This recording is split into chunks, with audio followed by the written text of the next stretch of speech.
So we're going to start off with the max log where the opening weight was 180 kilograms, and 7 out of 10 guys failed it. They zeroed the opening weight. A shocker amongst a sprinkling of various surprises in this show.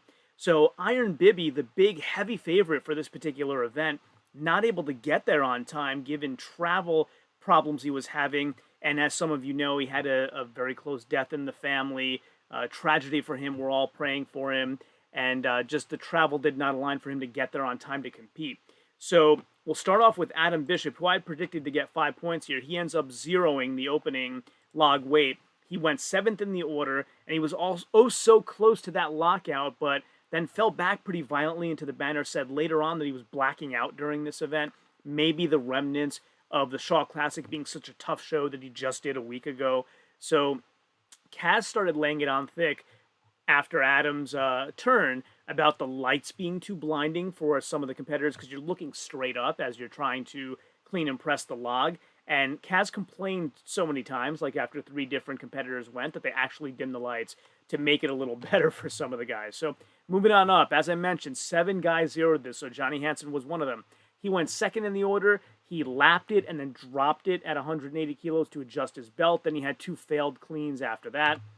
Gavin Bilton went 4th in the order. His first clean was, his first clean at 180 kilograms, had 3 unsuccessful press attempts. He tried a second clean. He gassed out before he was able to do the press, and we did see him sort of breathing heavily in other events as well, specifically the car walk, and we'll talk about that later, having a little bit of an issue breathing as he would have liked to in this particular contest.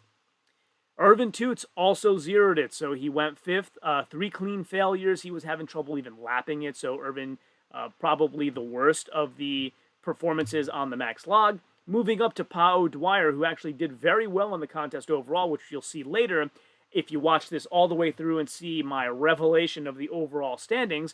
But Pao Dwyer went 1st on this, and he lapped it twice, put it down to adjust his belt, and then the 3rd one he cleaned but could not press it. So as I say, he and Gavin both with the belt adjustment thing, maybe they were too tight. Marius Lalas, the very last-minute replacement into this contest, who we were all very excited to see, went 3rd. He had 1 failed clean, and then he walked away. He didn't use up any more energy trying again. He knew he wasn't going to get it. And then we had Rauno Heinle, who also did very well in this contest overall, which you'll see later. He went 6th in the order. He had 3 close failed presses at 180. Then he fell back into the banner after one of those attempts. And Kaz, again, here started pointing out the thing about the lights, and Adam went right after Rauno, so Kaz mentioned it again. And after 3 mentions, they finally did something to make it a little better. So Alexi Novikov ends up actually getting the 180, so he went 8th in the order. They had filtered down the lights by this point based on Kaz's continued complaints, and Alexi ends up the first man to succeed at 180, and he did it on the first try as well. I'd like to let you know that this video is being sponsored by our good friends at Garage Gym Life Media. If you like some of the analysis I've done on domestic contests in the past and want to know some more about the fine folks who are putting together and streaming some of those contests, I'm going to let John Greaves III, the founder of Garage Gym Life Media, tell you a little more about it. Training in a home gym, especially if you're training by yourself, can be tough because sometimes you just don't have the motivation to go in your garage or your basement and get it done. And that's why we stream competitions every month on the Garage Gym Life Media YouTube channel. I'm John Greaves III, founder of Garage Gym Life Media, and after 20 years of training in a home gym, I can tell you that there's some days when I just don't feel like training. And those are the days when I put on some sort of training video or other strength-related content to give me the extra motivation I need to get in there and get it done. There is nothing more motivating than seeing people achieving their goals at a powerlifting meet or a strongman competition. And that's why month after month, we provide that content to you right there in the comfort of your own home on our YouTube channel. Plus, we leave it up forever so you can always just throw it on in the background anytime you need that extra dose of motivation to get you going. And that's why if you're not already a subscriber to Garage Gym Life Media, I invite you to take advantage of this opportunity to add this powerful training tool into your arsenal, because I want you to succeed right there in the best gym in town.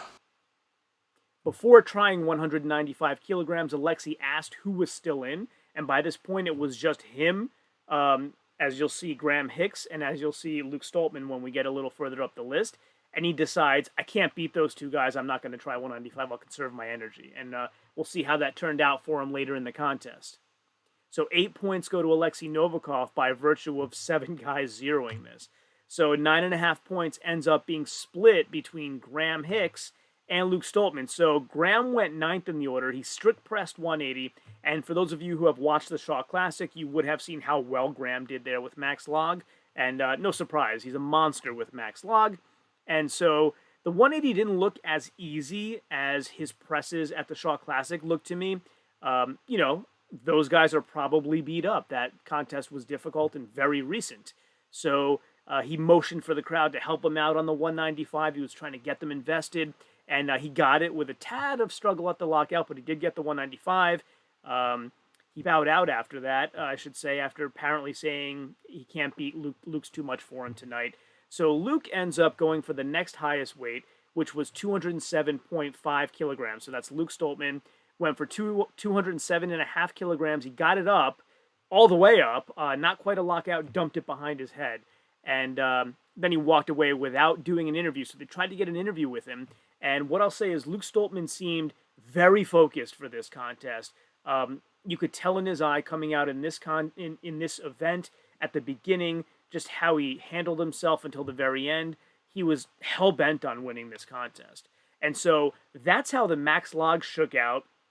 The other thing I'll mention is they had sprinklings of Eddie Hall there giving his commentary. And Eddie said for the guys who zeroed the 180 kilogram max log attempt, they didn't prepare behind the curtain well enough. It's all on them, which I found to be a really bold comment given some of these guys like Adam Bishop just did a horrendously hard or terribly hard contest just 1 week ago. In addition to winning the Giants Live 2021 World Log Lift Challenge, your overall winner and new Europe's Strongest Man 2021 is the one and only Luke Stoltman. Congratulations, Luke Stoltman. 40.5 points. And unlike a creative opportunity I had for the Shaw Classic, where Trey Mitchell won, and they talked, I thought, too briefly, in this contest, they talked a lot about Luke Stoltman at the end. They gave him all kinds of credit. A long interview. I think it was over 2 minutes long. It was the attention he deserved. He was very focused throughout and overcome with joy at the end. It was just an incredible story to watch. And that is what I saw today watching the Giants Live 2021 Europe's Strongest Man 2021.